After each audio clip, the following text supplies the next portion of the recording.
Мына енді Құдай тағала баршамызға иман берді, мешітке келетін, жүрегімізді ашық қылды, игі ізгі жандармен араласатын қылды. Бұл үлкен бізге берілген бақыт. Алла тағаланың берген бізге үлкен бақыты. Мына адамдар көп қой мына жерде қазір. Қаншама адам отыр, қаншамасы келе алмай жатыр. Сол адамдардың барлығының тобын имам Абу-Лайс Самарқанди деген, мына жерде Самарқан деген жер бар ғой, білесіздер ғой, Өзбекстандағы. Сол жерде өмір сүрген фақих деген атқа ие болған. Ислам үмметінің фақихы, өте үлкен хадисші Абу-Лайс Самарқанди деген кісі болған. Осыдан 1200 жыл бұрын өмір сүрген ол кісі. Өте көп еңбектер қалдырған. Бүкіл әлемде ол кісінің кітабынан сабақ беріледі. Мен мұсылманмын деген бүкіл әлем бар ғой, ол Марокко бола ма, Мавритания, Алжир, Тунис, Ливия бола ма, ол қаяқ? Йемен бола ма, Оман бола ма, Сирия бола ма, қай мұсылман мемлекетіне барсаңызда имам Абу-Лайс Самарқандидің кітаптарынан сабақ өтіп жатады. Қараңыздар. Алла тағала ілімін қабыл етіп, күллі әлемге білімін таратып қойған кісі. Сол кісінің керемет айтқан нәрсесі бар. Соны бүгін сіздерге Құдай қаласа айтып берейін. Ол кісі айтады, жалпы адамдар өмір сүріп жатырмыз ғой барлығымыз. Адамдар, сол өмір сүріп жатқан адамдар 8 түрлі топқа бөлінеді дейді. Ана қараңыз. 8 түрлі топқа бөлінеді. Сол 8 адам 8 түрлі адамдармен араласа берген кезде бойларында 8 түрлі қадір қасиет, немесе бойларында 8 түрлі қасиет пайда болады. Ал мына жаңалықта шығып кетті мынау үшін. Адамдардың 8 тобы бар. Кім қай топпен көп араласса, соның бойында не артады дейді? Мынадай қасиеттер артады дейді. Сөйтеді ол кісі бірден байлардан бастайды. Кімде кім байлармен көп араласа беретін болса дейді, имам айтады Абу-Лайс Самарқанди, Алла тағала оның жүрегіне дүниеге деген махаббатты толтырып тастайды дейді. Ане. Бұл деген сөз, мына дұрыс түсініп алайық енді осы жерде. Бізде жаңа сендер молдалар мал таппа деп қан ішіңдер ғой, ондай емес. Мал табыңыздар. Үйіп төгіп табыңыздар, зекетін беріңіздер, садақасын беріңіздер. Сіздердің қолдарыңызбен қаншама іс-шаралар, игі істер аяқталсын иншалла. Бітпей жатқан мешіттер бітсін. Құдай қаласа. Дұрыс па? О, бақыт қой, сіздің қолыңызбен бір шаруа бітіп жатса, бақыт қой, сіздің байлығыңызбен бір шаруа бітіп жатса. Ана жаңағы солтүстіктегі бір оқиға сияқты болған. Имам жұмаға шығып, қалайық, Құдай қаласа жаңа мешіт салайын деп жатырмыз. Соған жәрдем беретін кәсіпкерлер нелер болатын болса, сол кеп хабарласыңыздар дейді ғой енді. Сонымен Емекең жұманы бітіргеннен кейін бір кісі келеді де, Емеке мына номерге хабарласшы дейді, ешкімге айтпайды. Алла үшін ғой, енді істесең Алла үшін ғой бәрі. Емеке осы номерге хабарласасыз деп қолдан ұрып кетеді. Қолға не жазып кеткен? Телефон номер жазып кеткен кішкентай қағазға. Емекең алады да кімге береді оны? Найыпқа береді ғой. Найыпқа айтады, мына звондаш дейді номерге. Өзі ана адамдарды күтіп алатын не қылады. Сонымен Найып отырады да телефонмен звондайды ғой. Алло, ассалаумағалейкум деп, здравствуйте деп айтады дейді аржағынан. Біз жаңа мешіттен хабарласып тұр едік, сіздің номеріңізді беріп едік, мешітке, сол мешіт салайын деп жатыр едік деп айтады дейді. Тың телефон тастап жіберді дейді ғой. Мынауың қатырады екен ғой. Емеке, мына номер что-то не то. Тастап жіберді телефон десе, тәуекел енді деп не қылып жаңағы номер қайтадан звондап тұр дейді ғой. Көтерсе, ертең проектілеріңді алып, пәлен түген деген адреске келіңдер деп айтты, тастап жіберді телефон. Орысшалап та енді мен айта алмадым, орысшам жетпей жатыр да. Завтра приедем, сондай бірдеңе деп жаңағыдай айтады ғой енді сондай. Сонымен не керек, жаңа келет ертеңіне имам екеуі барады ғой. Айтқан адреске барса, бір үлкен қап-қара джип келді де тоқтат дейді ғой алдарына. Сөйтті де, сіздер ма имам, Найып имам? Иә, біз машинаға деп айтты. Қара костюм шалбар киген, қара жаңағы очкидегі жігіттер машинаға отырғызды да көздерін байлатып алып кетті. Мына екеуінің зәресі ұшып отыр мына жерде отыр. Қайдан ғана звондадық деп жатыр аналарға ше. Сөйтіп бұларды жаңағы білмейміз дейді, бірақ жобасын біліп жатырық деп бұрылған көшелерге сай бір жерге әкелді, подвалға қарай кіргізіп жатқанымызды білеміз дейді ғой. Бірден ғырғырт деп ашылып жатыр дейді өйткені. Кірдік, кірсек шынымен подвалға кіріппіз дейді, жаңағы бір коттедждің подвалына. Көзімізді шешті де осы жерде отырыңдар деп айтты дейді екеуін. Сөйтті де жаңағы жігіттер келді дейді ғой. Бір жігіттер келді де, кеше кім маған звондаған деп айтты дейді. Имам Найып имамға қарайды дейді ғой, былайша. Сосын Наиб имам тұрды да, мен ғой звондаған деп айтты дейді. Номерді қайдан алдым десе, Наиб имам имамға қарайды дейді былай. Мына кісі біліп қойды. Сен қаяқтан алдың десе, осы біреу жазып беріп кетті деп айтады дейді да. Біреу жазып беріп кетті. Сосын звондады. Не шаруа сендерде? Сол мешіт салып жатқанбыз ғой, осындай проектті не қане проектлерін беріңдер деп айтты жаңа. 3-4 жігіт анау тұрған. Проектіні алды да қасындағы сметчик деп айтамын, ана сметаны не қылады, смета істейтіндер да, сметчикке өтті. Мына мешіт көлемі қалай деп айтты дейді. Көлем осындай да осындай, мына жерге осындай машина сияқты. Жоқ, мынаны үлкейт деп айтты дейді. Үлкейт, осыдан үлкейтті, сосын жан-жағына паркинг бар ғой, машина қоятын жерін. Вообще үлкен қыл деп айтты дейді. Қасына фонтан нелердің бәрін қос, жарықтарды қос. Қазір өйткені мешітке көп адамдар келіп жатыр деп айтады дейді. Мына екеуінің көзі банкі не болып жатыр түсінбей жатыр, имам мен Наиб имам. Сөйтіп те осыны есепте деп айтты дейді. Жаңағы сметчик сатырлатып тұрып ананы есептеді, жобасын шығартты, осындай сумма болады деп айтты. Мына проектін тастаңдар да, біздің проектімен салыңдар, ертең шоттарыңа ақша түседі деп айтты жаңа жігіт. Сөйтті де мына екеуінің көзін байлап қайттан апарып тастады келген жерін. Түсінбей жатыр ғой, не болып жатыр деп. Сөйтсе жарықтық мына жігіттер тендермен айналысатын балдар екен ғой. Төртеуі крупный тендер отады. 4 жігіт екен тендермен айналысады. Крупный тендер отады да осы жерде отырады ғой дастархан басында. Надо благо сделать деп айтады дейді. Орысша ауыз жігіт екен де жаңағы. Бір қайырымдылық істеу керек деген ғой. Именно сол кезде Наиб имам звондаған ғой жаңағы. Алло, мешіттен хабарласып бердік деп жаңағы. Сонымен тастай жібереді де, Құдай жіберді деп айтады дейді жаңағы. Сөйтіп жаңа мешітті жаңа жігіттер салған дейді. Вообще Наиб имам картоп жарған екен ол жерде. Ана әкеп берген номердің ішінде басқа номерге звондап жіберген ғой. Ең соңғы номерін 6-ны 9 қылып теріп жіберген ғой. Вообще басқа біреуге түсіп кеткен ғой номер, көрдіңіздер ме? Сөйтсе ана кісілер салу керек болып тұр екен да жаңа мешітті. Көрдіңіздер ме?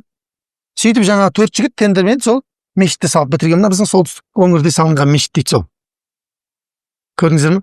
Оны неге айтып жатыр? Мен бірдеңеден бастап кетті ғой. Бай болсаң халқыңа пайдан тисің, батыр болсаң жауыңа найзаң тисің деген сияқты ғой. Иә.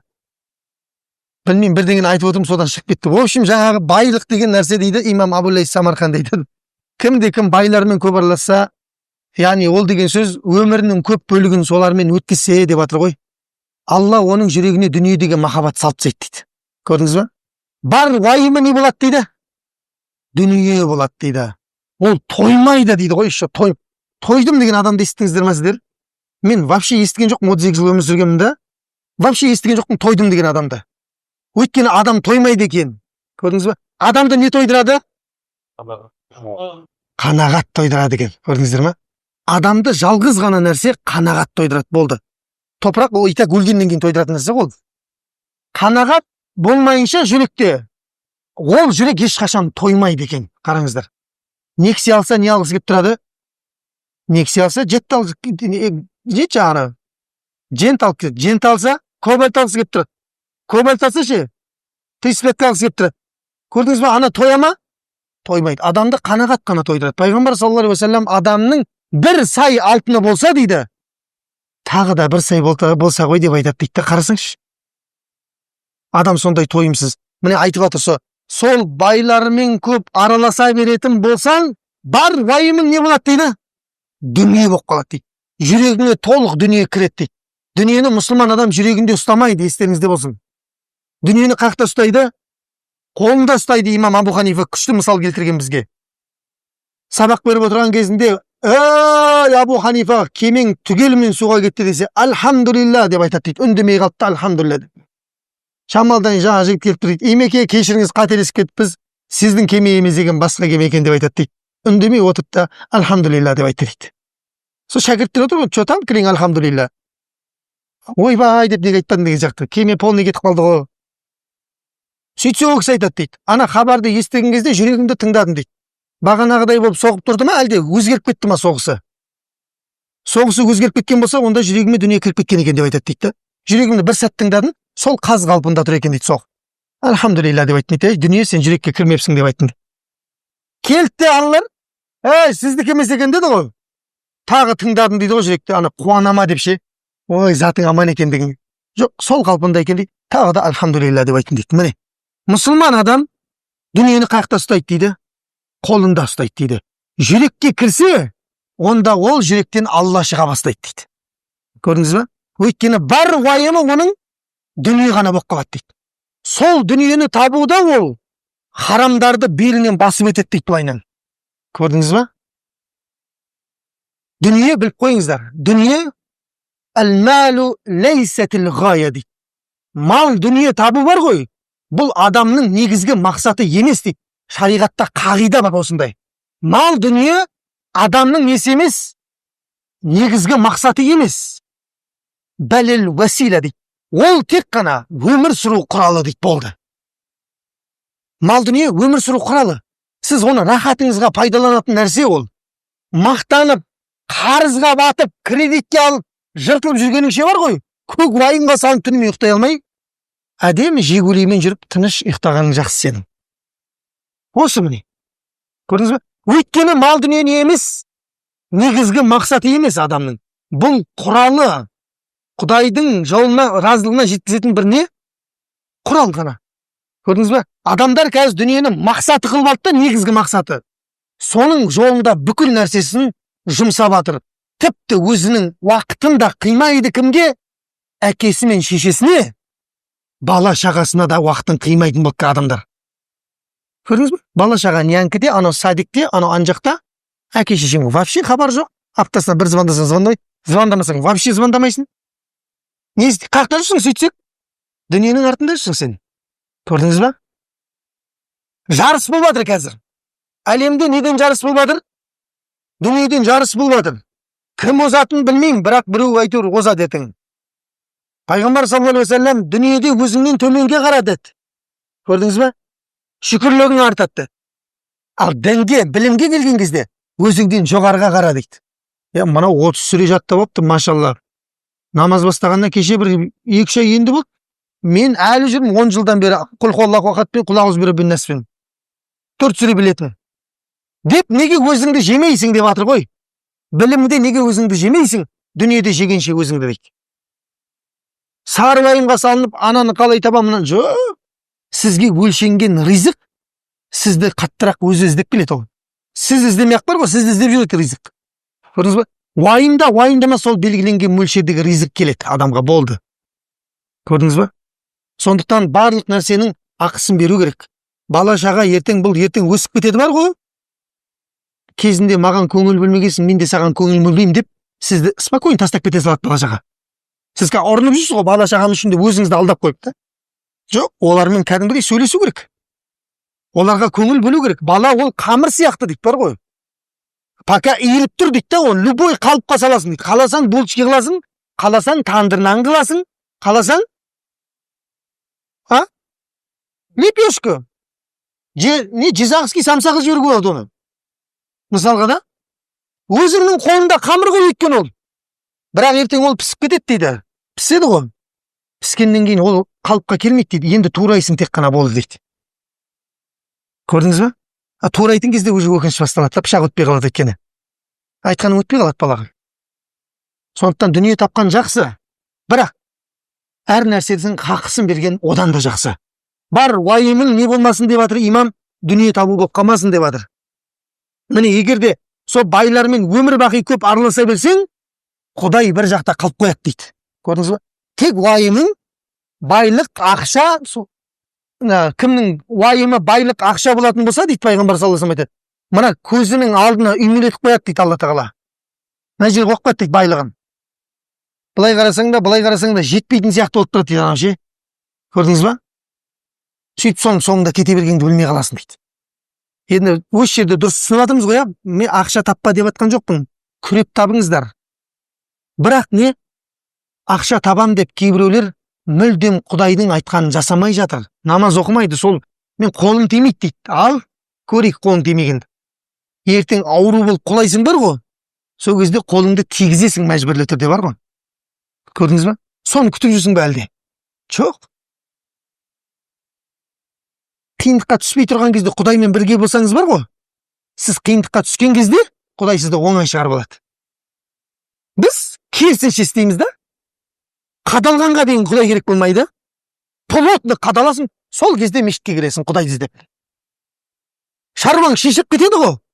Қайтадан жайлап есегің судан өткеннен кейін бар ғой, тастап кете бересің Құдай.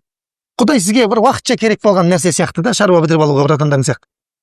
Жоқ, ондай емес. Аллаға тұрақты болу керек.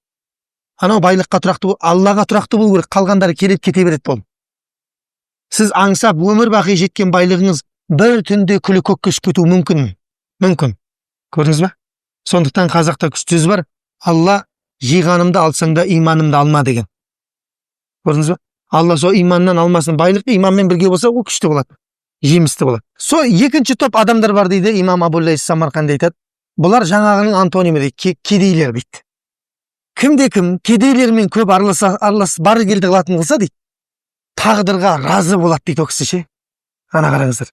Тағдырға разы болады дейді, Құдайға шүкірлігі көп болады дейді. Ол шүкірлігі көп болған сайын Құдай оған нені бере береді дейді? Ризық несібесін кеңейтіп бере береді дейді ғой. Алла өйткені уәде қылып қойған, егер де шүкірлік ете беретін болсаңыздар, сіздерге не арттыра берем деген екен Алла тағала. Ана қараңыздар. Қандай? Кедей деген мынадай. Мысалға, болған оқиғаны айтайын да. Болмаған оқиға айтайын бәлді. Болған айтайық, болмаған айтсам сенбейсіздерге. Болған оқиғаны айтайық. Ауылда жүргенбіз ғой. Ауылда жүрсек, со бір ағам айтты: Нұрсұлтан, қолың бос болса зекет беріп қайтайықшы барып деді. Сонымен, ойбай құрсын, көрейік бізде зекетті қалай берілетін, кеттік. Сонымен ол бір адресті тауып қойған екен зекет беретін. Көп балалы ана, үйінде асыраушысы жоқ, үйлерінің төбесі андай немен тұр. Баяғыда құятын нелер бар ғой, шепір жоқ үйлер бар ғой, баяғы ескі үйлер. Қамыспен соның үстіне баттақпен құйған ғой. Кесектері бар, кішкентай жаңағы саз кесектері. Үй сондай екен. Бардық. Енді аналардың қуаныштары деген жүректер жарылып кетейін деп жатыр. Тәтті тамақ жемеген ғой, кішкентай қыздар үйінде жаңағы пакет тамақ алып алғанбыз, ана зекеттен бөлек та. Аналар деген қуанып жүр, машалла. Аналарды көрген кезде көзіңе жас келеді кәдімгідей.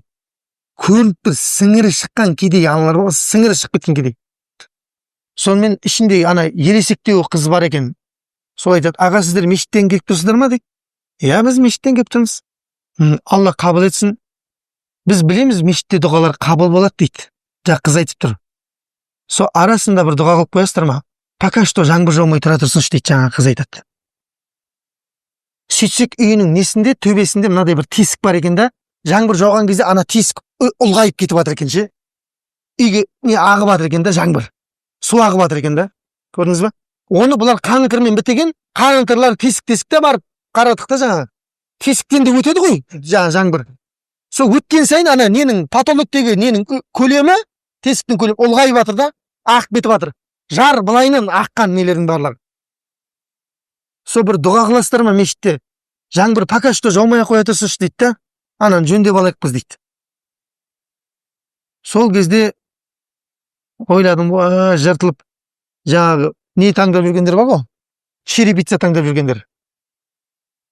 Көрсінде дедім, мынадай да үйлер бар екен. Не то что черепица, шифрға ырза болып қаласың, амларды көрген кезде бар ғой? Шифрға ырза боласың. Көрдіңіз бе? Кедейлерге барды келді қылсаң бар ғой, Құдайға шүкірлігің артып кетеді кәдімгідей бар ғой.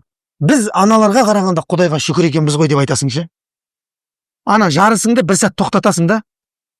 Бір есікті холодильник бізде сыймай жатыр, екі есікті алып берші дейді да. Не істейсің, гаражыңды ашайын деп педің, екі есікті холодильниктің ішінде. Анақта біреулер бір есікті көріп, жарты есікті холодильниктер зар болып жатыр анақта. Көрдіңіз ба? Сондықтан аналарға барды келді қылып тұр деп жатыр, имам айтып жатыр, Абу-Лайс Самарқанди. Құдайға шүкірлігің, тағдырға разылығың артады дейді да. Жаңағындай әңгіме сияқты ғой, сау адамның басындағы тәжді ауру ғана көреді дейді да. Көрдіңіз ба? Ауырмайынша көрмейсің дейді да оны. Сол сияқты оның ситуациясына түспейінше түсінбеуің мүмкін да, көрдіңіз ба? Құдай түсірмесін ешкімді. Құдай кедейлікпен сынамасын. Кедейлік деген көп адамды діннен шығарып жіберген нәрсе.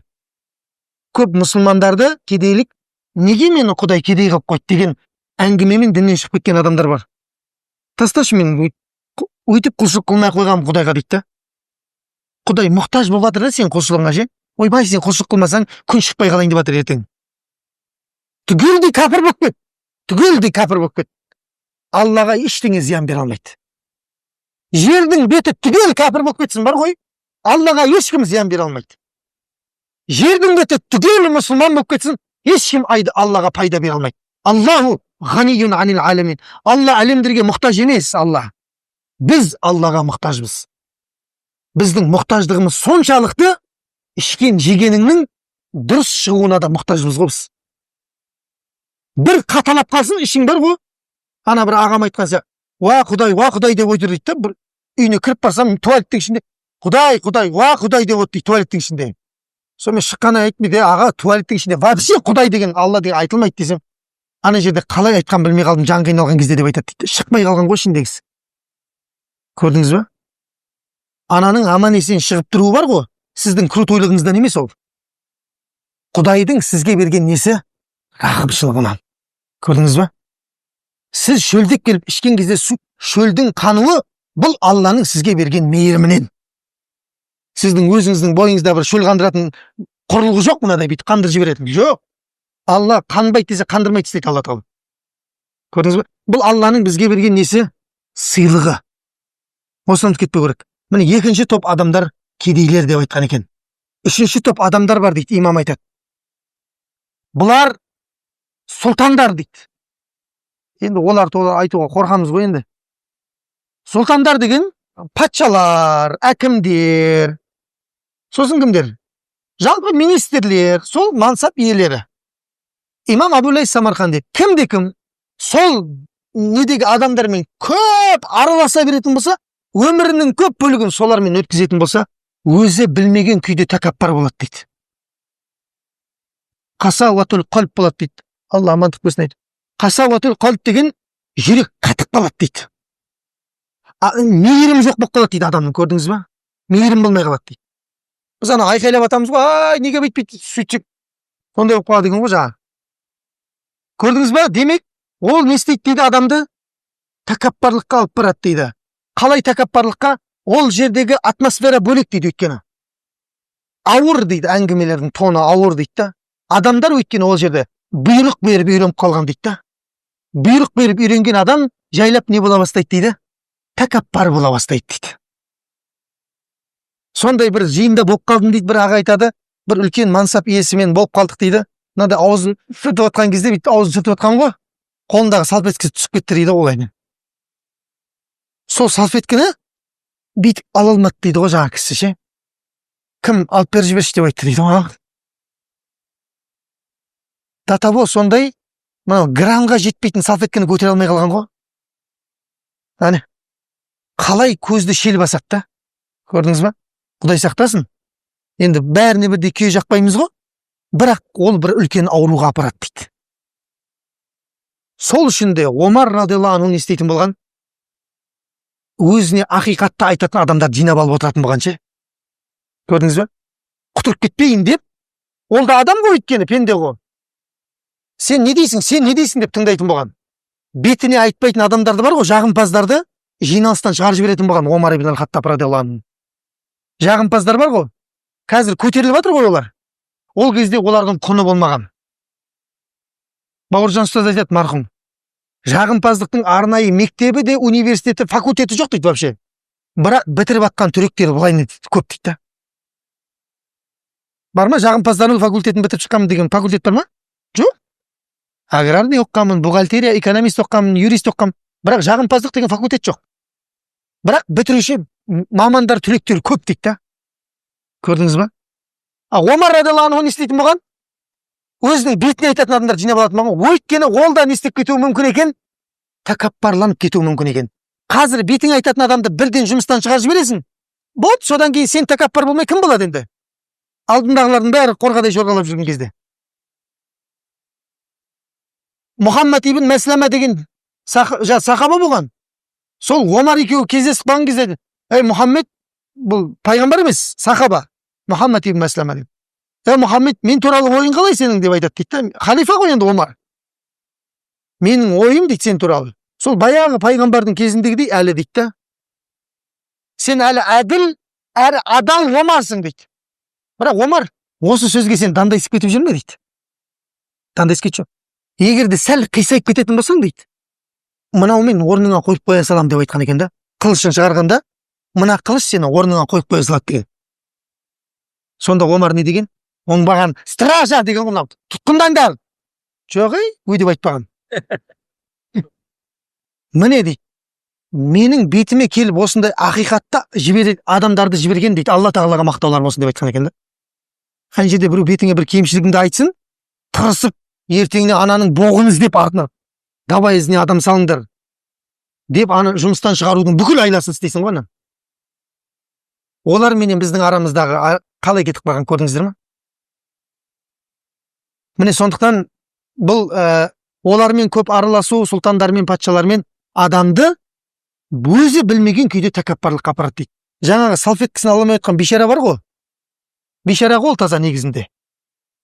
Салфеткасын ала алмай отқан жаңа кісі. Бір күні мен айтамын да, бір күні Құдай беліңді, омыртқаңды гриж қылып тастайды деймін да. Шынымен ала алмай қаласың ертең бар ғой сол салфетканы ше. Белің пока что істеп тұрған кезде өзіңнің қолың өзің аузыңа жетіп тұрған кезде алсай, тағыңнан түсіп қаласың ба не? Алып бере салшы деп қасындағы орынбасарына айтып отыр дейді. Болмайды, ол тәкаппарлықтың шегі ғой ол. Адам ше ұмытып кетеді өзі қаяқтан келген бар ғой. Адам өзінің қаяқтан келген ұмытып кетеді дейді бар ғой. Кім айтады ғой? Абу Бәкір деген сахаба бар ғой, радиаллаху анху, білесіздер ғой, пайғамбар саллаллаху досы үңгірдегі. Сол Римнің императорына хат жазып отыр дейді ше.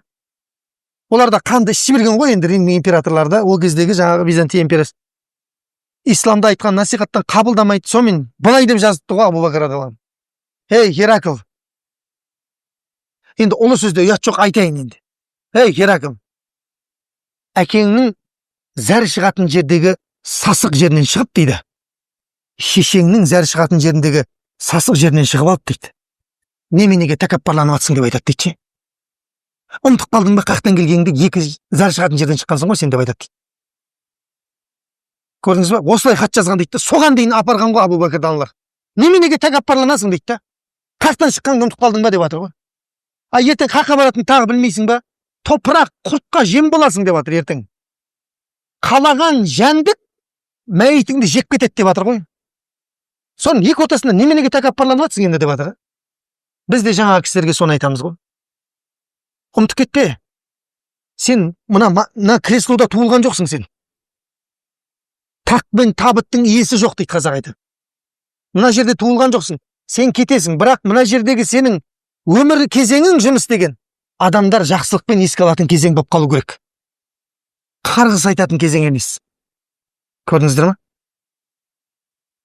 Сол мінекей бұл үшінші топтағы адамдар дейді, имам айтады. Төртінші топтағы адамдар бар, бұл әйелдер деп айтқан екен кісі. Әйелдермен кім көп араласса дейді. Білесіздер ғой, өзі әйелдер көп жұмыс істейтін жерлер бар. Мысалға, мейкап деп айтайық та, жаңағы қазір сондай көп қой. Сұлулық салоны бар. Сол жерде бір еркек жұмыс істейді, ішінде 10 әйел бар да, ананың ішінде. Бар ғой, бар нәрсені айтып жатырмын ғой. Сұлулық салонында еркек жұмыс істемей ме? Барып көріңіз қалаға. Ойбай, шаштарын былай жүріп қойған жігіттер бар. Әйелдердің шашынан ұзын ананың шашы. Кім әйелдермен көп өмірінің көп бөлігін өткізсе дейді. Алар действительно ана жерде 8 сағат өмірін өткізіп жатыр ғой солармен. Или көп қоймасты, тігін цехында істейтін еркек деп айтайық. Мысалға да енді өмірін кім әйелдермен көп өткізсе дейді, имам Абу-Лайс Самарқанди айтады. Оның жүрегі надандыққа тола бастайды дейді. Ана қараңыздар. Ауру бұл. Надандыққа тола бастайды, сөз қабылдай алмайтын болып қалады дейді. Екінші ме? Үшінші, іс-әрекеті әйелдердің іс-әрекетіне қарай ауыса бастайды дейді.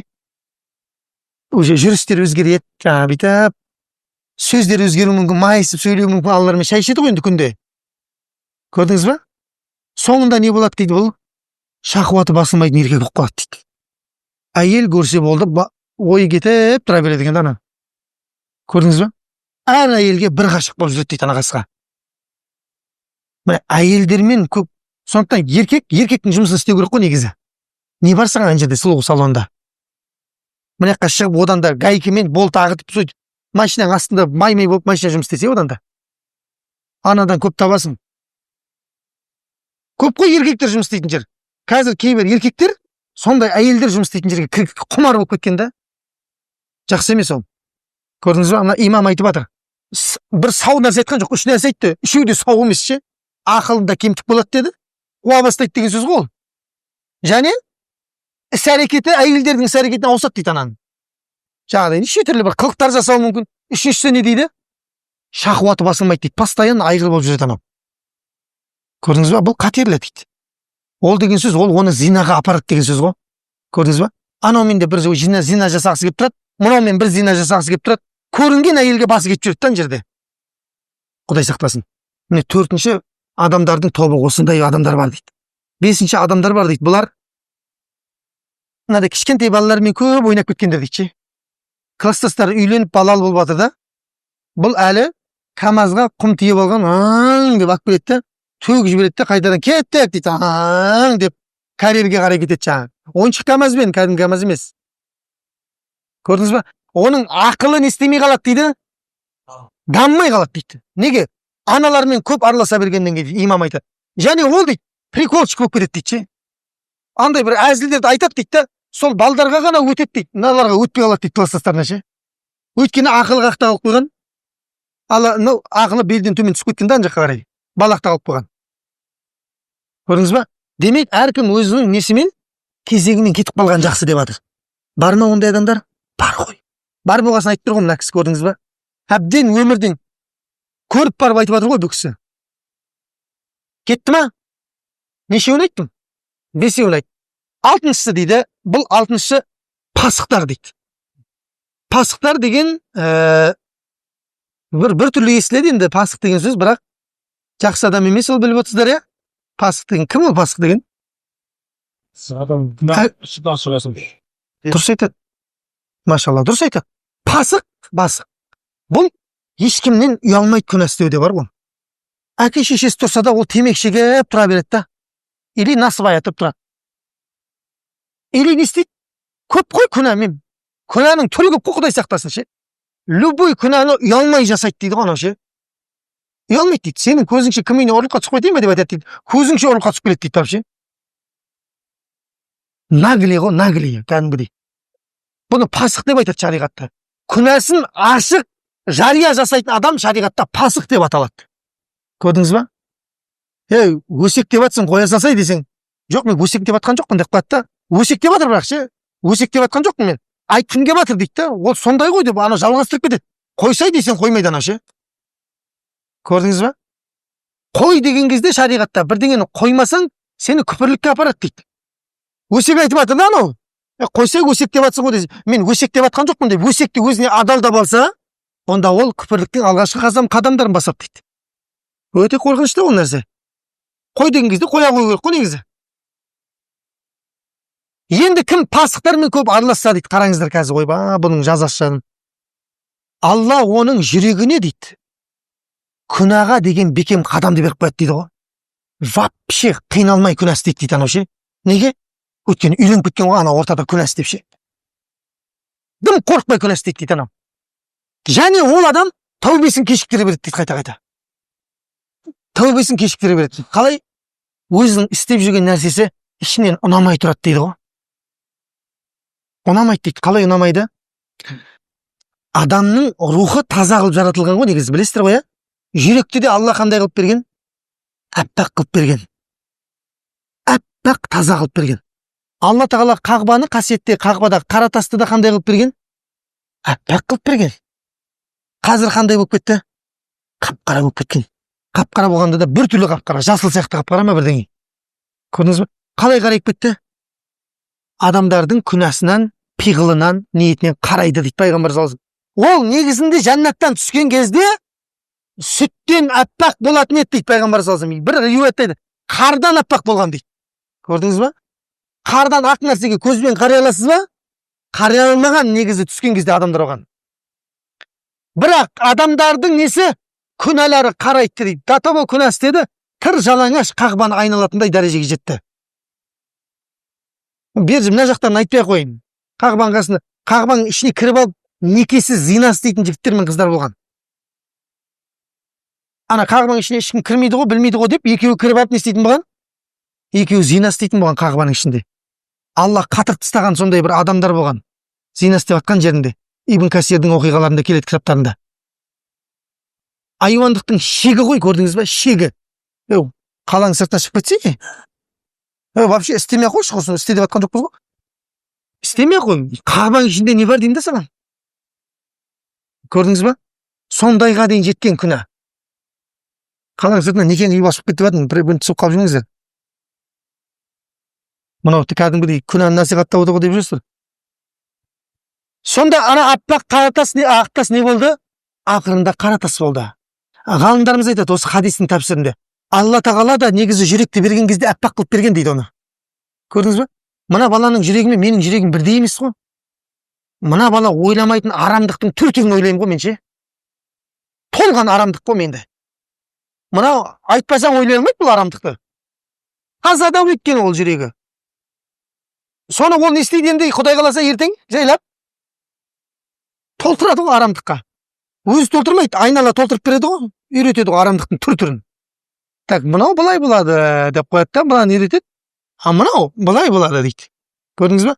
Арамдықтың түр-түрін үйрететіндер бар. Сонда қараңыздар, ана пәк жүректе, ақ жүректе не істеді ол? Өсе келе қарайтады, қараңыздар. Пайғамбар саллаллаху алейхи ва саллям әр күнә істелген кезде бір иненің ұшындай қара дақ қадалады дейді жүрекке. Оны не өшіреді дейді? Истиғфар мен тәубе өшіреді дейді, қараңыздар. Менің жүрегімнің өзі кейде қарайып кетеді дейді пайғамбар саллаллаху алейхи ва саллям айтады. Сондықтан мен күніне 70 рет, кейде 100 рет истиғфар айтам деген пайғамбар саллаллаху алейхи ва саллям. Оның жүрегі 100 рет истиғфар айтып жатқан болса, біз қанша истиғфар айтуымыз керек күніне? Ай, 1000 болмайды ау сол. 1000 аздық етеді ау. Миллион айту керек қой негізінде. Бірақ миллион айтатын уақыт болмай жатыр ғой, көрдіңіз ба? Жұмыс деген көп ше. Ол миллионды айтайын десең, мына Хасан Басри деген табиғин тұрып айтады, бүйдейді маған ше. Маған дегенде қалай бәрімізге айтып жатыр ғой енді. Сендердің истиғфарларың истиғфарға мұқтаж ғой деп айтады екен да. Өйткені менің истиғфарым жартысы базарда жүр ғой ше. Жартысы зикірді ойлап отырам, новидан шығып жатқан машина қалай аламыз зикірді деп. Истиғфар айтып отырсың да, ойың қақта отыр. Машина базарда жүр ғой, машина базарда. Или кәдімгі базарда жүр, капуста сатып жатыр ма білмеймін ғой әйтеуір. Сондықтан айтып жатыр, сенің истиғфарың истиғфарға мұқтаж ғой деп жатыр да ол кісі. Бірақ шынымен истиғфарды айтатын Алла адамның жүрегін тазалайды екен. Баяғы ақ күйге түсіреді қайтадан. Көрдіңіз ба? Енді мынаның жүрегі неге қарайып қалып жатыр, жаңағы пасықтардың жүрегі? Жария жасайтын болған ғой, көрдіңіз ба? Бірақ ана жүрек баяғы пәк күйге не істегісі келеді екен? Қайтқысы келеді екен да. Қою керек еді деп жүреді ше. Күнә істеп жүрген любой адаммен сөйлесіңіз бар ғой. Любоймен сөйлесіңіз. Мен әдейі кейде намаз оқымайтын адамдармен сөйлесем ше бар. Бар ғой менде де жетеді ғой жолдастар ондай. Сол қалай былай десем, ой, ол әлемге кірмей қойса екен дейді да. Как будто менің түсінігімде бүкіл адамзат зина істемейтін сияқты да. Бүкіл адамзат намаз оқитын сияқты деп ойлайсың ғой. Сөйтсе мен араласатын орта сондайда, одан шыға берсең, ан жақта басқа әлем бар екен ғой. Оны солар біледі екен жаңалар ше. Басқа әлемді. Сөйтіп олармен сөйлескен кезде айтады. Ол жаққа кірмей қойса сен дейді да. Ол жақтағылардың көбісі сен жаққа қарай келгісі келіп жүр негізі дейді тәубеге. Мына осы жерден ұстап қалды да, көрдіңіз ба? Демек, адам күнәдан не істей алмайды?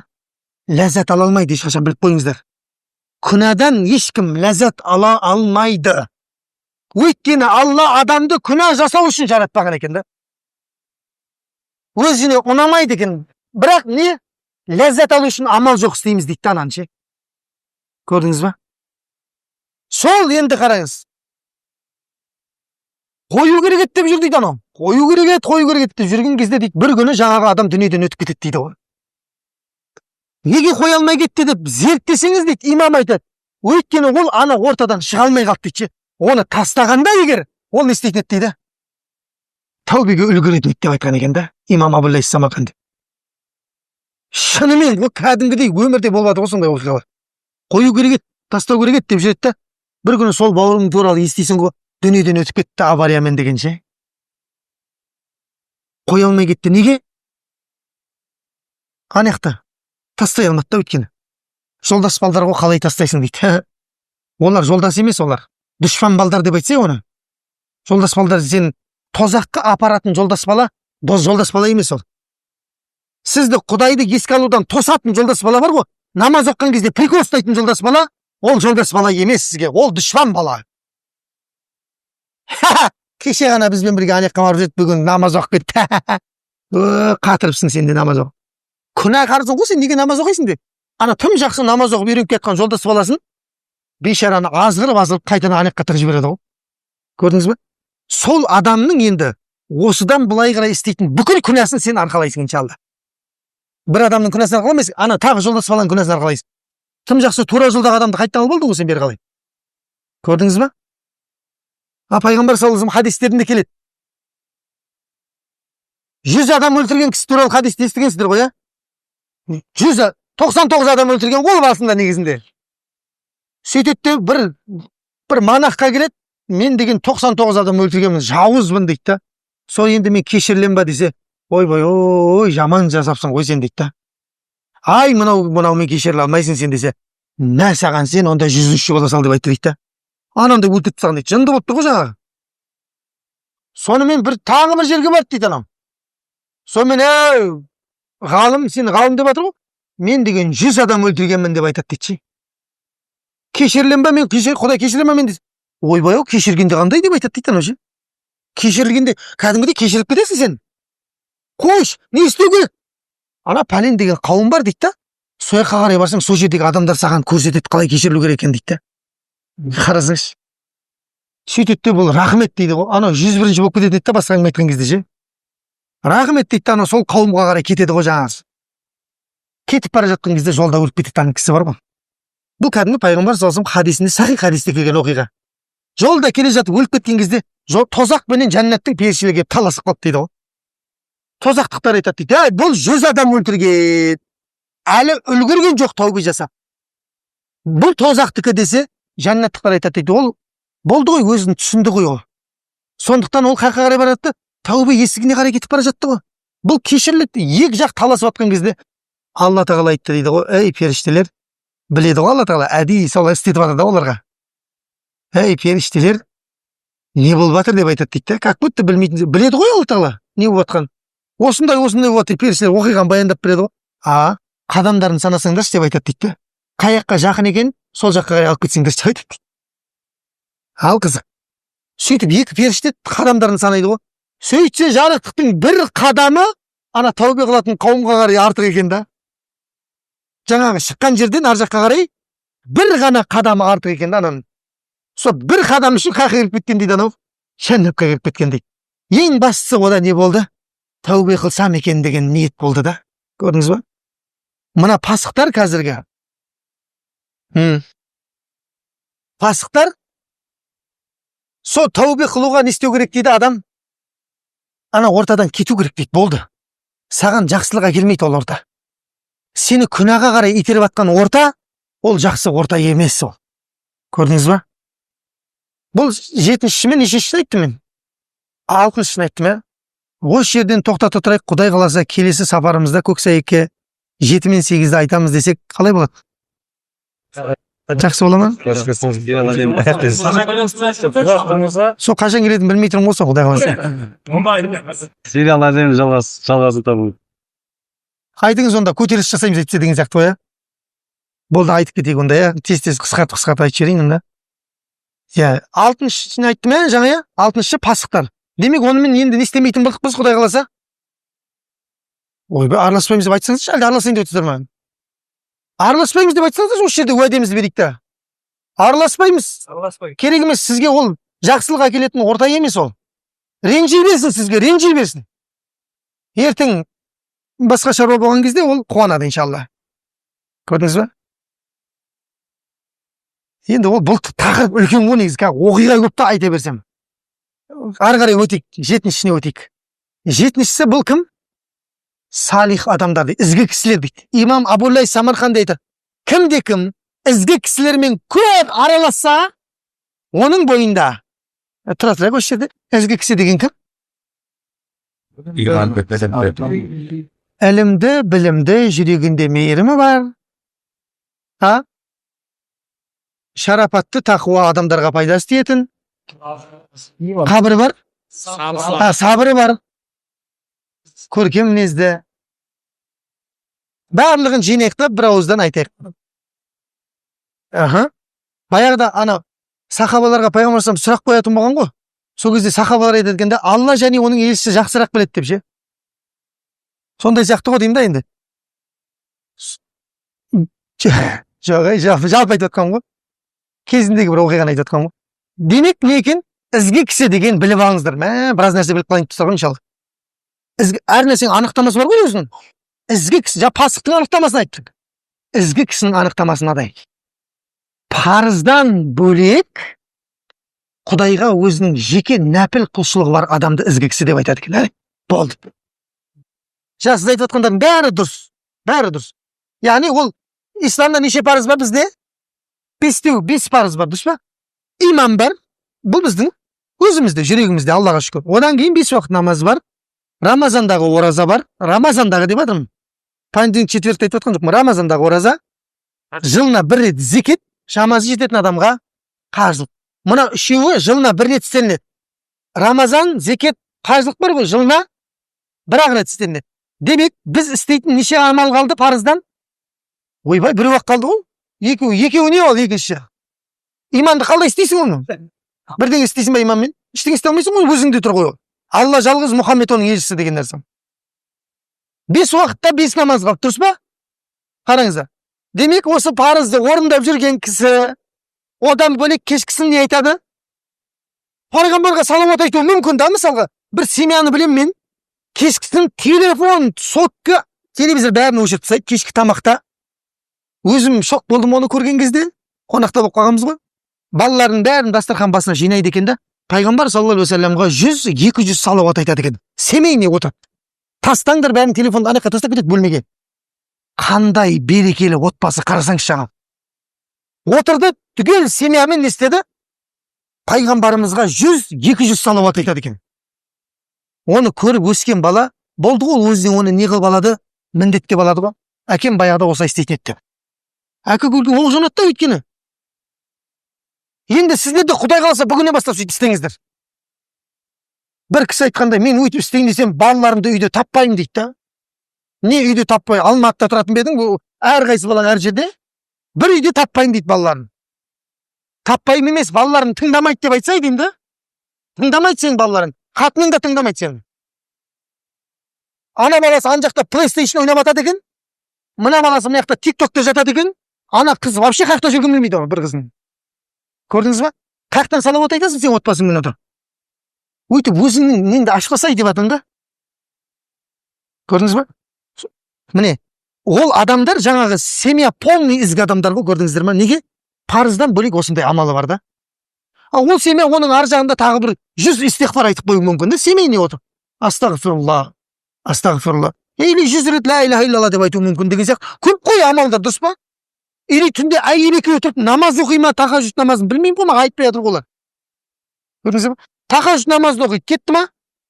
Аллаға ең қаттамайтын намаз қай намаз? Жоқ, бірінші парыз намаздар ғой, 5 уақыт. Содан кейін барып тахажжуд намазы. Өткенде ана жазып жатыр. Жан қиналғанда жаңа не болады дегендей. Ас ішерде анау яққа баратын кезде керек дейді ғой бізде. Соқса кеше ұбт-ның кезі болды ғой. Ойбай, неше оқушы жазды маған. Ұстаз, ұбт-да оқитын дұға бар ма дейді. Ұстаз, міне 4 күн болды тахажжудты үзбей жатырмын дейді. Таң намазын оқып жатсың ба? Жоқ, тек тахажжуд оқып жатырмын дейді. Қоя сал дедім тахажжудтың да сен. Бірінші парыз оқып алсай сен. Қолыңда ескек жоқ, қайықтың үстінде отырсың ғой былай. Көтам деп қойып. Қалай жетесің жағалауға, қалай барасың ал? Өліп қаласың ғой, біреуге тістеп алып кетеді қанша. Жоқ, бірінші парызды орында. Құдайға ең қатты ұнайтын амал не ол? Парыз. Сенің тахажжудта тілеген намазыңнан таң намазында тілеген дұғаң абзал болады деген ғой. Тахажжудтегі дұғаңнан таң намазын парыздан кейінгі дұғаң абзал болады. Көрдіңіз ба? Тахажжудты оқып таң намазды ұйықтап жатсаң, не керегі бар ол намаздың? Парыз арқылы жақындағандай, маған ешкім жақындай алмайды дейді Алла Тағала. Көрдіңіз ба? Нәпіл ол кейінгі ғой, ол тахажжуд нәпіл ғой. Парызың бүтін болса, содан кейін қоссаң тахажжудты, онда вообще әулиесің ғой онда. Міне әулиесің сен. Өткен тахажжудты анау адам оқи алмайды оны. Көрдіңіз ба? Қазір именно біздің заманда, баяғыда көбі соққан ғой оны, біздің заманда тек әулиелер оқиды оны. Тахажжуд оққанша түнімен Инстаграм шыққан жақсы ғой онда. Таңға дейін бірде, дұрыс па? TikTok керек онда. Дұрыс емес дейді. Көрейік онда бүгін тахажжуд оқиды ма екен иншалла. Міне көрдіңіз ба? Тахажжуд, бұл білесіздер, тахажжудтегі дұға ешқашан қайтарылмайды, бірақ аналар болса да, бірақ аналар болмаса оның не керегі бар оның? Демек, Алла Тағала рахымының барлығын тахажжудтың уақытына түсіреді дейді ғой. Сұрайтындар бар ма екен деп айтады екен де, бере салайыншы деп айтады екен де. Біз ештеңе керек емес деп көрпені жамылып аламыз да, нормально бәрі бізде деп жата береді екенбіз ғой. Көрдіңіз ба? Керек кезде өзім хабарласам деп ше. Ертең бір қадалып алайын, иншалла хабарласам сол кезде. Сол кезде оқимын мен тахажжудты деп. Көрдіңіз ба? Сол сияқты көп қой шариғатта нәпіл намаздар көп қой, дұрыс па? Таңертең таң намаздан кейін мына жерде дәрет намаз оққан, таң намазының парызын оққан жерде отырса деп айтады ғой, пайғамбар салам. Сөйтіп күн шыққанын күтсе, күн шыққанға дейін зікір айтса, содан кейін 2 ракат намаз оқса, ишрақ деген намазды, Алла оған толық бір қажылық, бір умраның сауабын береді дейді. Аяққа бармай-ақ нені алып аласың? Бір қажылық, бір умраның сауабын алып аласың да. Бірақ оған отыратын не керек? Жамбас керек. Намаз бітті бірден атыласың ғой, далаға оу деп атып шығасың. Көрдіңіз ба? Кәпішкеге очередке тұрамыз ғой жерде. Сол сияқты не бар мысалға? Духа намазы бар ғой, білесіздер ғой. Дұрыс па? Духа намазы бар. Оқып жүрсіздер ма? Я деп айта берсеңіздер, ешкім біліп жатқан жоқ. Иншалла ертеңнен бастап оқиын деп іштейік. Духа намазы бар, қандай күшті намаз. Өте оңай намаз, сол ғой рахат. Песінге дейін оқисың оны ше. Қаза болып кетті деп айта алмайсың да. Таң намазы күн шыққаннан кейін жарты сағаттан оқи бересің да, песінге 20 минут қалғанға дейін оқи бересің ғой. Любой уақытта. Кетіп бара жатсың да, дәрет алдында 2 ракат оқып жібердің, болды, духа кетті ғой. Бүкіл денеңдегі мүшеңнің, буындарыңның несі болады? Сол күнгі садақасы болады дейді пайғамбар саллаллаху алейхи ва саллям. Духаны оқитын адамның Алла Тағала мұқтаждығын адамдарға салмайды дейді. Мен өзім өтеймін деп айтады екен Алла Тағала. Қойыңдар деп айтады. Пенделер қойыңдар, мен өзім өтеймін оны деп айтады. Ешкімге тілемсіретіп қоймайды дейді Алла Тағала. Имам Шафиғидің сөзі бар. Күнәларды тастатқызатын намаз духа намаз деп айтқан. Көрдіңіз ба? Бұл тастай алмайсыз ба? Насыбай атуды қалай тастайды? Духа оқисыз, иншалла насыбаны тастап жіберсіз бірден. Көрдіңіз ба? Қандай? Мысалға бір күнә бар әртүрлі. Қыздарға қарап қоя бересің ба? Духа оқи, иншалла қарамай қоясың, Құдай қаласа. Көп, бұл духа намазының абзалдықтары көп, көрдіңіз ба? Енді қараңыздар. Сол енді оқығыларыңыз келіп жатыр ма духаны, Құдай қаласа? Ертеңнен бастап оқиық та жайлап. 2 ракат оқиықшы. Ана бір аға сияқты оқымай қойықшы. Кім? Нұрсұлтан, мен кеше духаны естіп алдым дейді да. 12 ракат оқып қойдым дейді. Енді осы бір аптаға жете ма дейді. Бір күнде қопарып бәрін не істеп жатсыз деймін да. Өйтіп оққанша бар ғой, ана 12-ді күніне 2-ден бойынша аға деп атын да. Бір күнде бәрін алғысы келеді да. Пайғамбар салам не дейді? Аллаға ең қатты ұнайтын амал аз болса да үзілмейтін амал дейді. Көрдіңіз ба? Бір күнде бәрін топырлатып оқып тастап, ертеңіне біз отпуск кетеміз деп жатқаннан гөрі бар ғой. Күнде 2 ракаттан оқыңызшы. Құдай Тағала өміріңіздегі иншалла бүкіл проблеманы шешіп береді. Егер шешпесе, мына мұрнымды азыр кеспей қойын, керек шығар. Жалпы деймін да, Алланың хадис, пайғамбардың хадис солай деп жатыр ғой енді. Қалай айтам басқаша деген сияқты ғой енді. Құдай қаласа ертеңнен бастап барлығымыз не істейміз? Духа намазын оқитын болып жатырық. Келістік қой, келістік иншалла. 2 нәрсеге уәде беріп қойдыңыздар ал. Сол енді қараңыздар, біз мына құлшылықтарға енді бізде не ашылып жатыр, Құдай қаласа? Махаббат ашылып жатыр, иә? Дұрыс па? Ашылып жатыр ма махаббат? Я деп қойсаңыздар. Ашылып жатыр. Ашылып жатыр. Бұл қаяқтан ашылып жатыр десек, мына ізгі адамдардың отырысынан ашылып жатыр екен, көрдіңіз ба?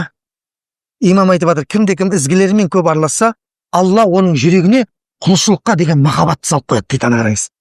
Ертеңнен бастап духа. Бүгін үлгермей қалғанды қарашы деп отыр біреулер ше. Ертең таң атып духа оқимын деп отыр да. Ишрақ оқимын деп отыр да, мешітте ертең қалып. Көрдіңіз ба? Және дейді, Алла Тағала ол адамның жүрегінен харамға деген махаббатты алып тастайды дейді. Екеуінің орны ауысады дейді ғой, қарасаң. Білмейсің да мысалға.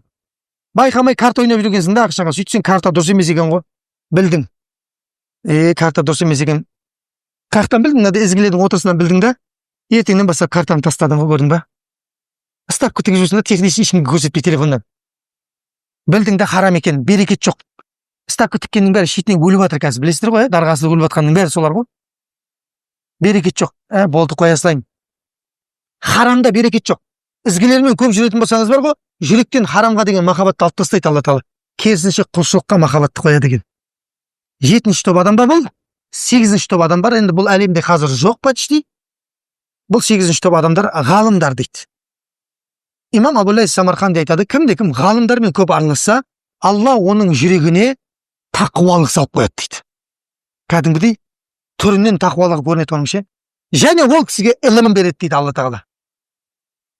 Енді көпке топырақ шашпен, бірақ әлемде қазір ғалым қалмай бара жатыр. Аптасына бір ғалымнан өліп жатыр қазір ше. Білесіздер ме? Қиямет жақындағанда жердің бетінде ғалымдар өледі. Алла білімді көтереді өйткені. Білім көтереді деген сөз кітаптардың бәрі ұшып кетпейді аспанға. Кітаптар тұр, оқып беретін адам болмай қалады. Надандарға қалады дейді бұл дін. Сөйтіп олар білімсіз фатуа береді дейді. Өзі де, өзгені де адастырады дейді. Өйстіп олар қияметті шақырады дейді пайғамбар саллаллаху алейхи ва саллям. Қазір әлемде ғалым қалмай бара жатыр. Мына жерде жас балдар, сіздер оқыңыздар. Ғалым болыңыздар, Құдай қаласа. Дұрыс па? Юрист жетеді елде, Құдайға шүкір. Экономист та жетеді. Ғалым болыңыздар. Бүкіл адамзатты аузына қаратқан тура жолға бастайтын ғалым болыңыздар иншалла. Қай ауылда отырық біз? Көксайекте ма? Көксайектен пәлен деген ғалым шықты деп естейік бір 20 жылдан кейін, 10 жылдан кейін, Құдай қаласа. Көрдіңіздер ма? Бұл оңтүстік ешқашан ғалымдардан үзілмеген жер ғой өзі. Сол шежірені жалғастырыңыздар сіздер иншалла. Қаншама ғалым шыққан бұл жерден. Бұл көбісі марқұм болып кетіп жатыр ғой, білесіздер. Абсаттар ұстаз қандай еді, Абдуғаппар ұстаз қандай еді. Тірі жүргендерден ерсі ұстаздар бар, Арман ұстаздар бар. Осының бәрі оңтүстіктің жігіттері олар. Аталмай қалған қаншалары бар мына жерде. Мен есіме түскен ғана айтып жатырмын. Қабылбек ұстаз бар, кім бар тағы? Көп қой, айта берсең бұл жақта көп. Бұл жақта тамақтың да тәттісі көп, палау бар, самса бар, Жезақский. Ой, тамаққа қарай бармай қойдың. Жалпы деймін да, енді бұл жақта көп нәрсе бар деп жатқан ғой оңтүстікте. Сол міне ғалымдар шықсын Құдай қаласа. Уағызшы боламын деп ойлама, ғалым боламын деп не мақсат қойыңыздар иншалла. Уағызшы да жетеді Құдайға шүкір. Ғалым болыңыздар, ғалым, үлкен, кәдімгідей бүкіл үмметтің артынан сөйлейтін. Ел қиналған кезде, ауырған кезде бір күшті хирургқа барғың келеді ғой, дұрыс па? Әлде фельдшерге барасың да. Дұрыс па? Осы жақсы емдейді десе, бүкіл ақшаңды соған беріп барып емдейсің ғой, дұрыс па? Адамдар да сондай рухани емдейтін ғалымға мұқтаж, құрметті жамағат, көрдіңіз ба? Адамзатты қанағаттандыратын ғалымға мұқтаж адамдар. Сол сіздер оқыңыздар иншалла. Мектеп бітіргеннен бастап ертең мектеп бітірмей жазда да оқы, қазірден жатта Құранды иншалла. Ертең өскесін жаттайын деген өтірік әңгіме ол, шайтан әңгімесі ол. Өскесін кірмейді басына. Кірсе де шығып кете береді ол. Міне ғалымдармен көп араласу адамның жүрегіне тақуа. Шынымен үлкен ғалымдардың қасында отырып көрсеңіздер, өзіңізді іштей мұнафық сезінесіз ғой кәдімгідей. Артық бірдеңе істеп қоймайыншы деп ананың алдында ше. Үлкен ғалымдардың егер алдында отырып көрген болсаңыздар, отыра алмайсың ше. Мынадай болып отыра алмайсың. Кәдімгідей өте әдеппен сақ тіліңе ие болып, сондай ғалымдардың айбаты бар Алла берген ше. Қазір енді оқиғалар көп те айта беретін болсам, анау ғалымдардың айбаты сондай. Мына біздің бейбарыс бабамыз бар ғой, білесіздер ғой? Бүкіл ислам әлемін, мамлюктер мемлекетін басқарған ғой бұл. Мамлюктер мемлекетін құрған тарихта. Абул-Футух деп аталған. Соғыстардың атасы деп атаған ғой бұны. Өз атамаған, сырттағы жалуси деп айтқан. Бейбарыс келе жатыр десе, тастаңдар, қамалды кете беріңдер деп айтатын болған. Босқа жем боласыңдар деп ше. Сондай адам Сирияда Дамаск қаласында отырған кезде бұның мемлекеттің екінші қаласы, үлкен қаласы Дамаск болған. Дамаск. Мемлекеттің астанасы Каирде болған. Астана мен Алматы деп айтайыншы. Алматыда отырған кезде анау әскерді жабдықтандыратын болады да, қаражат жинатады, халыққа артық салық төлетеді ғой андай ше. Өйткені әскер жинақтау оңай емес. Шығынның бәрін өтеу үшін халыққа артық налог төлеткізеді. Сонда ғалымдардың барлығы енді амал жоқ, басты патша айтқаннан кейін істейді ғой жерде. Бірақ бір ғалым келіспейді да. Кім ол? Имам Науауи деген ғалым бар. 40 хадис деген кітабы бар, ол мешіттерде бар, қазақшаға аударылған. Сол ғалым ғана келіспейді, қалған бәрі келіседі ғой. сөйтеді де осы имам Науави келіспей жатыр, қалған бәрі келісіп тұр. Шақыршы имам Науави дейді. Біз ол бейбарыс да, сұлтан бейбарыс. Имам Науави кіреді да, бірақ ананың несіне қарамайды екен, түріне.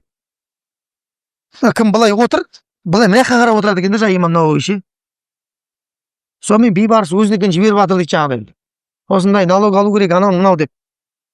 Соған келісіңді бер сен десе, бермеймін деп айтады дейді жаңағы. Ғалым ше, бермеймін деп айтады.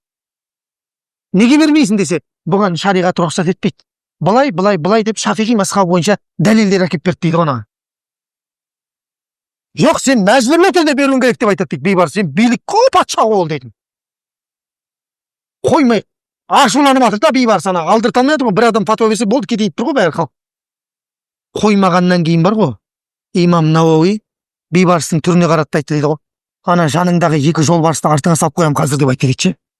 Ғалым бар ғой, бейбарыстың тағында екі жолбарыстың терісімен қоса тіс ақсиып жатыр екен да, былай келген адамның айбатын сындырады екен ғой жаңағы бейбарыс. Сонда жан-жағына қараған кезде ана екі жолбарысқа жан бітті дейді ғой, жағының тұсына келіп дейді бейбарыстың жағын. Бір-екі.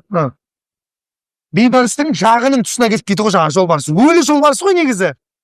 Анаған жан бітіп кеткен кезде, ой бай болды деп айтады дейді, фатуа бермей қойыңдар деп айтады дейді.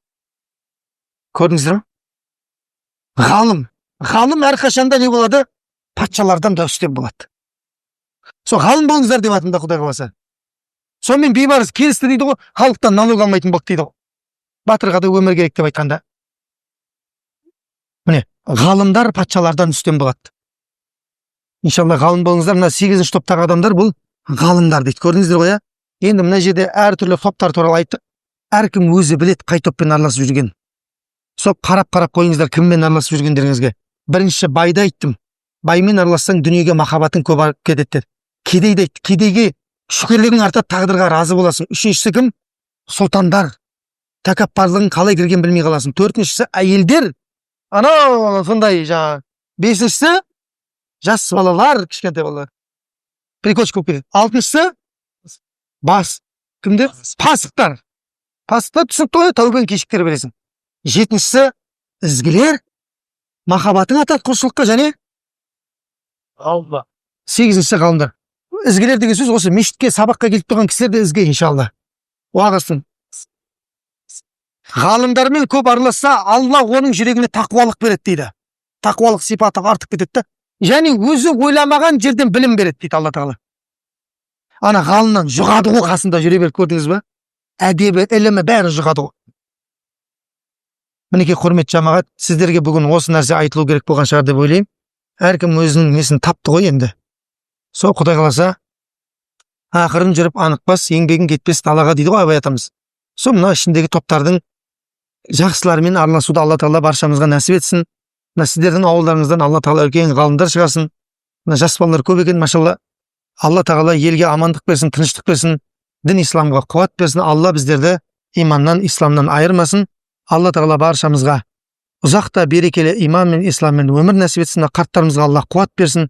Алла Тағала жастарымызға үлкен діндар ғалым, хафыз қарылар, бүкіл дүниені ілімімен орайтын ғұламалардан болуын Алла өзің нәсіп ете көр. Я Раббым, Алла баршамызға мықты иман бер, өзің разы болатын амалдар жасауға біздерге сәттілік бер, жәрдем бер. Алла Тағала өзіңе лайықты құл, өзіңнің пайғамбарыңа лайықты үммет болуды және өзіңмен разы болған күйде қауышуымызды баршамызға нәсіп ете көр. Саллаллаху аля сайидина Мұхаммад ва аля алихи ва сахбихи ва саллим. Алхамдулиллах. Рахмет, Алла разы болсын баршаңызға.